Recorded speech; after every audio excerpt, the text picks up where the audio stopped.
একজন মানুষ যার চোখে মায়া আর হাসিতে ছিল এক অদ্ভুত আকর্ষণ, কিন্তু সেই মায়ার আড়ালে লুকিয়ে ছিল এক শয়তানের ছায়া। টেড বান্ডি একটি নাম যা নারীদের জীবন ধ্বংসের এক প্রতীক।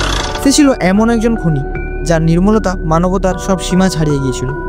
আজ আমরা জানব তার ভয়ঙ্কর গল্প, কিভাবে সে নারীদের বিশ্বাস অর্জন করত, তাদের ফাঁদে ফেলত এবং অপরাধকে ঢেকে রাখত। সাবধান, এই গল্প আপনার মনের শান্তি কেড়ে নিতে পারে। আর যদি টেড বান্ডির জীবনের 5টি গুরুত্বপূর্ণ অধ্যায় সম্পর্কে বিস্তারিতভাবে জানতে চান, তবে দেখতে থাকুন আমার পুরো ভিডিওটা, কারণ এখানে তার শৈশব, তার অপরাধের কৌশল এবং বিচার নিয়ে গভীরভাবে বিশ্লেষণ করা রয়েছে। টেড বান্ডি ছিলেন এক যুবক যাকে দেখে কেউ ভাবতেই পারতো না যে সে এক অপরাধী।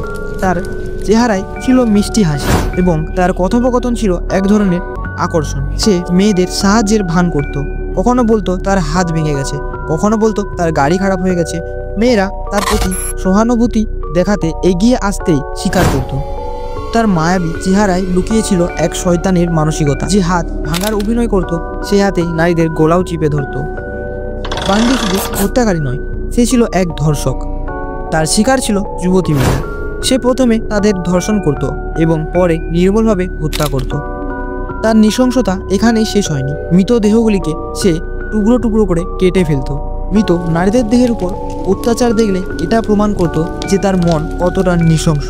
বান্ডি তার অপরাধ কখনোই অপরাধ হিসাবে দেখেনি, বরং সে নারীদের কষ্টকে আর মৃত্যুকে উপভোগ করত।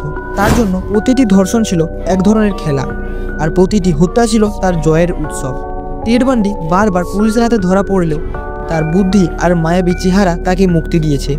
এমনকি কারাগার থেকেও সে একবার পালিয়ে গিয়েছিল। তার এই পালানোর ঘটনা আমাদের এটা প্রমাণ করে যে আমাদের আইন ব্যবস্থা কতটা দুর্বল ছিল। একবার পালিয়ে সে 7 জন নারী জীবন কেড়ে নেয়। এটা শুধু তার শয়তানি নয়, আমাদের সিস্টেমের ব্যর্থতাও প্রমাণ করে। টেড বান্ডি শুধু একজন অপরাধী ছিলেন না, সে আমাদের সমাজের একটা অন্ধকার প্রতিফলন।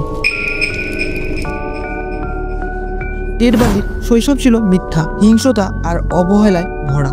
তার মা সামাজিক লজ্জা এড়াতে তাকে ভাই বলে পরিচয় দিতেন, যা ছোট্ট টেডের মনে গভীর প্রভাব ফেলত। বাড়িতে তার ভাই বোন খুবই খারাপ ব্যবহার করত টেড বান্ডির সাথে।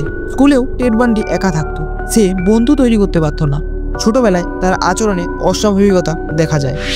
একবার সে তার বন্ধুকে ছুরি দিয়ে আঘাত করে, আর এখানে এটা প্রমাণ হয় যে ছোট থেকে তার মানসিকতা কেমন ছিল। বড় হওয়ার পর পর্নোগ্রাফির প্রতি একটি অদ্ভুত আকর্ষণ তৈরি করে।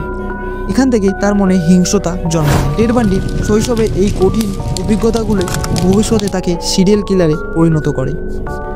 টেড বান্ডির অবসান ঘটে 1989 সালে 24শে জানুয়ারি, যখন তাকে কোর্টে মৃত্যুদণ্ড দেওয়া হয়। তার বিরুদ্ধে 30টিরও বেশি হত্যাকারের অভিযোগ ছিল, যদিও অনেকের মতে শিকারের সংখ্যা আরও বেশি ছিল। মৃত্যুদণ্ডের আগেও টেড কখনোই তার অপরাধের জন্য হাম্বেল ছিল না, বরং সে বিচারের সময়ও ঠান্ডা মাথায় ছিল এবং তার বুদ্ধিমত্তা ব্যবহার করে আদালতে ধোঁকা দেওয়ার চেষ্টা করেছিল। তার মৃত্যুর পর তার নাম এখনও মানুষের মনে আতঙ্ক সৃষ্টি করে। তো এই ছিল আজকের ভিডিও। কেমন লাগলো তোমরা অবশ্যই জানাবে।